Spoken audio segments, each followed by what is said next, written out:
लोग कहते हैं संगठन में बहुत शक्ति होती है और सत्य कहते हैं। अब देखिए, एक उंगली और एक मुट्ठी के बल में कितना अंतर है हम सभी जानते हैं, किंतु एक उंगली आपको उचित मार्ग दिखा सकती है, मुट्ठी मार्ग अवरुद्ध कर सकती है। इसलिए यह जानना अत्यंत महत्वपूर्ण है कि संगठन और भीड़ में क्या अंतर है। इसे पहले पहचान। संगठन वो जहां आपका अपना व्यक्तित्व, अपनी पहचान, केवल शक्ति पाने के लिए भीड़ का भाग बन जाना ठीक नहीं है, क्योंकि ये भीड़ भले ही आपको शक्ति दे किंतु आपसे आपकी पहचान छीन लेती है। इसलिए संगठन में रहिए किंतु अपने व्यक्तित्व को, अपनी पहचान को, इसे कभी मत खोइएगा। राधे राधे। क्रोध, क्रोध क्या है कौन नहीं जानता। हर आयु, हर वर्ग, हर श्रेणी के व्यक्ति को क्रोध का अनुभव हो चुका है। बल्कि किसी किसी का तो परिचय ही इसी प्रकार दिया जाता है कि व्यक्ति अत्यंत क्रोधी है, इससे तनिक बच के ही रहना। अब क्रोध क्या है हम सभी जानते हैं, किंतु ये क्रोध कर क्या सकता है ये बहुत कम लोग जानते हैं। क्रोध कुछ इस प्रकार है, किसी जलते हुए अंगारे को पकड़ना और किसी और की ओर फेंकना। अब इसके पीछे आपकी मंशा होती है सामने वाले को जलाने की, किंतु उससे पहले तो आपके स्वयं के हाथ जल जाते हैं। तो स्मरण रखिएगा, जब भी आप किसी और पर क्रोध करते हैं, सर्वप्रथम वो आपके विनाश का कारण बनता है। मैं कहता हूं, जब इस संसार में करने के लिए प्रेम है तो क्रोध करना ही क्यों। प्रेम कीजिए, यही प्रेम सब में बांटिए और इसी प्रेम के साथ कहें राधे राधे। भय, ये भय सदैव मनुष्य के साथ ही रहता है। कुछ खो देने का भय, जो पा लिया उसे खो देने का भय। अब जिसके हम निकट हैं उसके दूर चले जाने का भय, जो हमारा है हमसे छिन जाने का भय। अब मनुष्य सारा जीवन व्यतीत कर देता है इस भय की छाया में। किंतु क्या कभी आपने ये सोचा है कि ये भय हमें क्यों लगता है? ये भय हमें इसलिए लगता है क्योंकि हम उस व्यक्ति, उस भाव, उस वस्तु को स्वयं से समेट कर रखते हैं। हम स्वयं उसे इतनी शक्ति दे देते हैं कि वो जब चाहे तब हमें छोड़कर जा सकता है, हमें कष्ट पहुंचा सकता है। किंतु यदि हम उस भाव, उस व्यक्ति, उस वस्तु से निर्लिप्त रहें, उसके आकर्षण से हम मुक्त हो जाएं, तो ना ही वो हमें छोड़कर जा सकता है, ना ही हमें कष्ट पहुंचा सकता है। इसलिए स्वतंत्र रहिएगा और सबको स्वतंत्र रखिएगा, प्रेम को भी। राधे राधे। अस्तो मां सद्गमय, तमसो मां ज्योतिर्गमय, मृत्युर्मां मृतम गमय। कभी आपने सोचा है, काला रंग ना होता तो क्या श्वेत रंग आपको भाता? रात्रि का अंधकार ना होता तो सूर्य प्रकाश का अर्थ हमें समझ आता?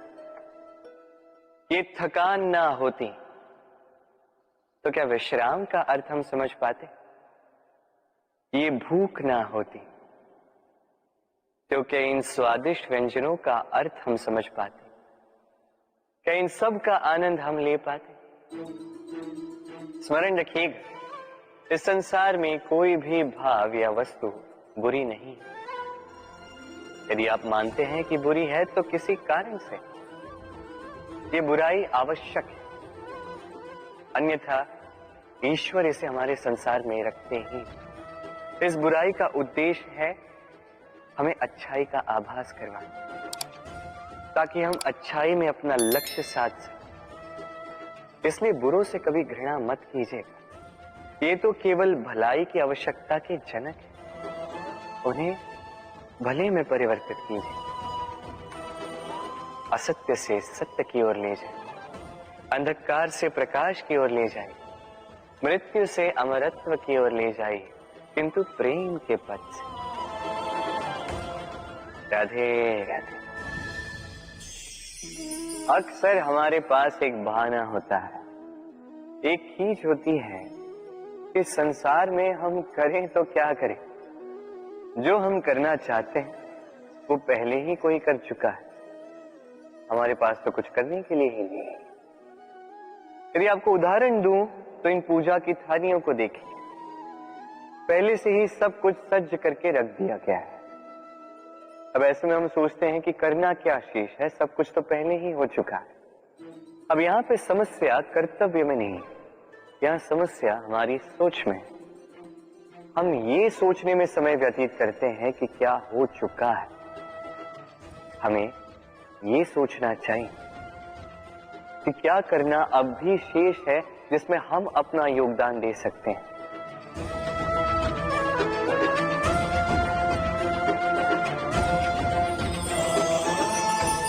समझे? संसार में ऐसा कोई कार्य नहीं जो पूरा हो। आप सदैव उसे आगे बढ़ाने के लिए प्रयास कर सकते हैं। आप उस कार्य को और श्रेष्ठ बना सकते हैं। बस आवश्यकता है तो सकारात्मकता की। राधे राधे।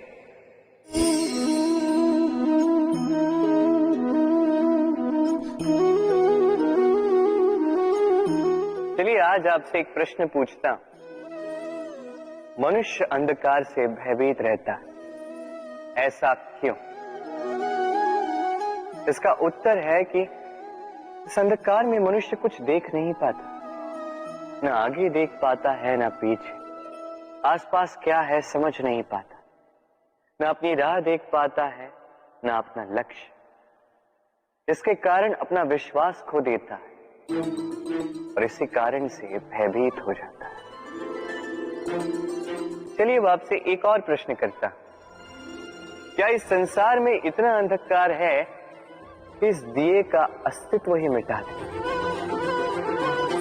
नहीं, उल्टा ये दिया अंधकार को चुनौती देता है, स्वयं जलकर संसार को प्रकाश देता है। ये छोटा सा दिया। अब जब ये छोटा सा दिया अंधकार से भयभीत नहीं होता, तो भला आप क्यों असफलता से भयभीत होते हैं?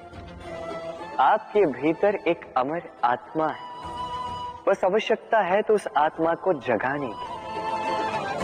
अपने भीतर की इस ऊर्जा को जगाकर तो देखिए, सब कुछ दिखेगा।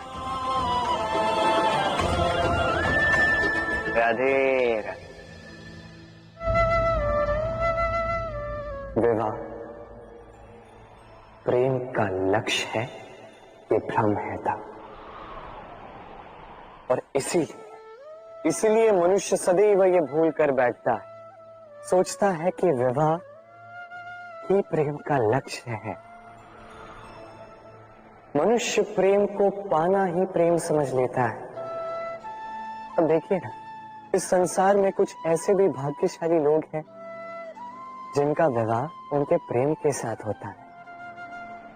कुछ का प्रेम ऐसा भी जिन्हें विवश होकर ना चाहते हुए भी किसी और के गले में वरमाला डालनी पड़ती है। किंतु ये दोनों भूल कर बैठते हैं था। विवाह के पश्चात वो सोचते हैं कि हमें तो सब कुछ मिल गया, हमने तो प्रेम प्राप्त कर लिया, हमारा लक्ष्य पूर्ण हुआ। किंतु उसके पश्चात ये जो प्रेम है था कहीं ना कहीं खो जाता। और जिन्हें प्रेम ना मिला, वो प्रेम ना मिल पाने की पीड़ा में प्रेम ही भूल जाते हैं।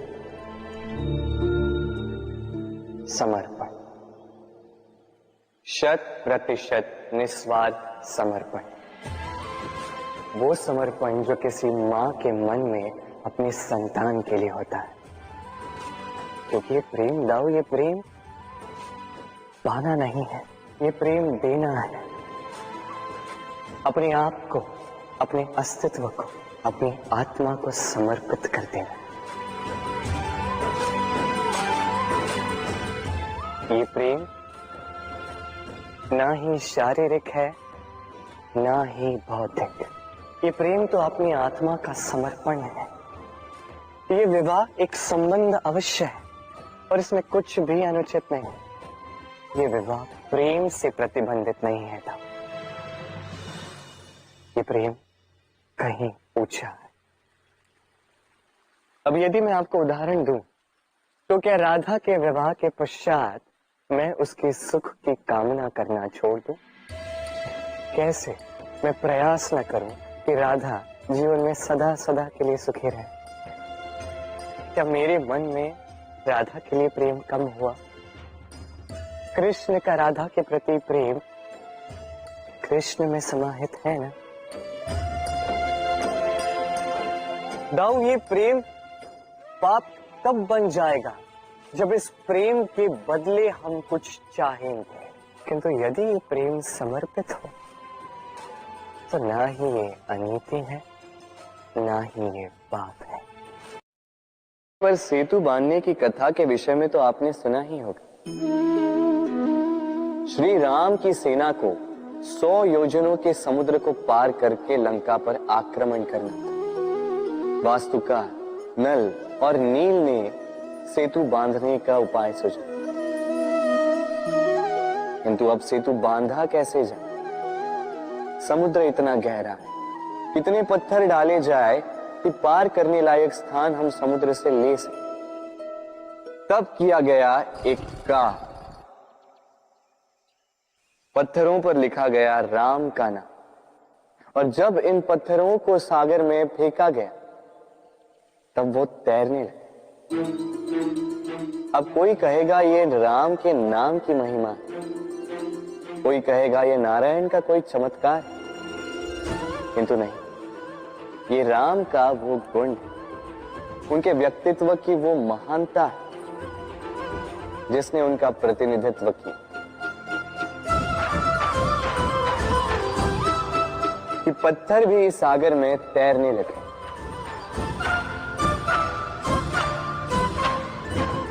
उसी प्रकार जहां हम नहीं होते वहां हमारे गुण हमारा प्रतिनिधित्व करते हैं। हमारे नाम की शक्ति हम स्वयं बनाते हैं अपने कर्मों से, अपने गुणों से। अब चयन आपका है। आपके नाम के सहारे कोई विपदा से बाहर निकल आता है या आपके अपयश के दुष्कर्मों से कोई डूब जाता है। अच्छे से चयन कीजिए। राधे राधे। कभी किसी पंछी को देखा है? जब उसे अंडे देने होते हैं तो वो सर्वप्रथम एक स्थान खोजता है, एक स्थान जो वर्षा, धूप, शत्रुओं से सुरक्षित हो। फिर वो अपना घोंसला बनाता है, फिर अंडे देता है, और फिर जब उन अंडों से नन्ही संतानें निकल आती तो उन्हें भोजन देता है, उनकी सुरक्षा करता है। परंतु जब उनके पंख निकल आए तो ना उन्हें भोजन देती है, ना ही उन्हें घोंसला बनाना सिखाती। उड़ने की कला सिखाती है बस। फिर वो नन्ही संतानें उड़ने की कला सीखकर स्वयं अपना भोजन लाना सीख जाती, स्वयं घोंसला बनाना सीख जाती। और हम मनुष्य क्या करते हैं? संतान के बड़े होने के पश्चात भी उनकी चिंता में सूखते हैं, प्रयास करते हैं कि उनके लिए घर बना सके, और अपनी संतान को और भी शक्तिशाली बनाने के स्थान पर पंगु कर जाते हैं। जीवन में वही कीजिए जो एक पंछी करता है। अपनी संतान को उड़ने की कला सिखाई, संस्कार दीजिए, और एक समय के पश्चात उसे स्वयं अपना आकाश चुनने को मुक्त कर दीजिए। राधे राधे। अब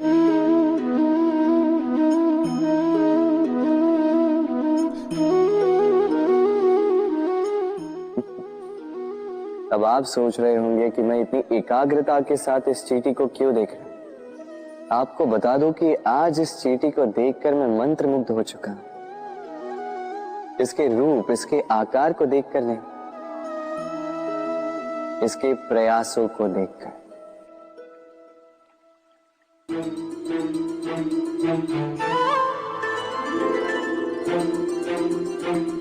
आप जानते हैं, अनगिनत प्रयासों के पश्चात चींटी अपना एक छोटा सा घर बना पाती है, जो अन्य जंतुओं के लिए सरल सी बात है। वो चींटी के लिए उसके जीवन की सबसे बड़ी घटना, सबसे बड़ी सफलता है। भविष्य में चींटी रहे न रहे, इनके बनाए हुए घर वर्षों पश्चात तक टिके रहते हैं। जीवन में सफलता के साथ भी ऐसा ही होता है। आपको एक दिन में सफलता नहीं मिलती, किंतु यदि आप प्रतिदिन प्रयास करते रहे तो एक दिन आपको सफलता अवश्य मिलेगी। स्मरण रखिएगा, भाग्य के द्वार उनके लिए नहीं खुलते जो हार मान लेते हैं। भाग्य उनका स्वागत करता है जो उठकर उनके द्वार खटखटाने का प्रयास करते। तो प्रयास करते रहे, सफलता एक न एक दिन आपके पास आएगी। राधे राधे। क्या प्रेम में विवाह करना अनिवार्य है? तुम्हें क्या लगता है? बात बुराई की नहीं है राधा, बात है बंधन और जुड़ाव की। राधा, विवाह एक ऐसा पवित्र बंधन है जो दो लोगों को एक जीवन के लिए बांध के रखता है। किंतु प्रेम एक ऐसी भावना है राधा, जो दो प्रेमियों को अनंत काल तक जोड़कर रखती है। विवाह में कोई बुराई नहीं है राधा, किंतु क्या इसे प्रेम के अनंत बंधन का अंग बनाना उचित होगा? जो प्रेम अलौकिक है राधा, उसे सांसारिक बंधन में क्यों बांधना? हमें देखो, इस क्षण को देखो, अभी भी हम साथ में ही है ना।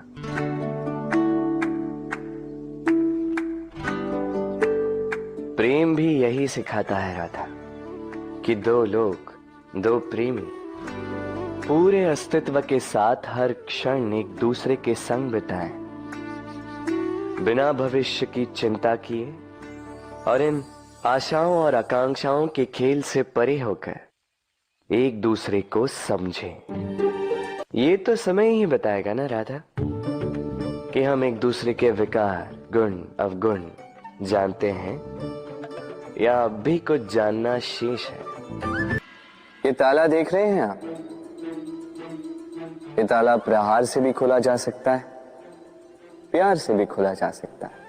अर्थात इस ताले को आप इस चाबी से भी खोल सकते हैं, इस हथौड़े से भी खोला जा सकता है, किंतु खुलने में अंतर होगा। यदि आप इस ताले को प्रहार से खोलोगे तो ये पुनः काम नहीं आएगा, किंतु यदि आप इसे चाबी से खोलोगे तो ये सदा काम आएगा। हमारे जीवन में संबंध भी कुछ इसी प्रकार होते हैं। हमारे जीवन के आनंद रूपी धन की रक्षा करते हैं, किंतु प्रेम से। यदि क्रोध से किया जाए तो फिर वो किसी काम के नहीं रहते। इसलिए उन्हें सदा प्रेम की चाबी से खोलिएगा,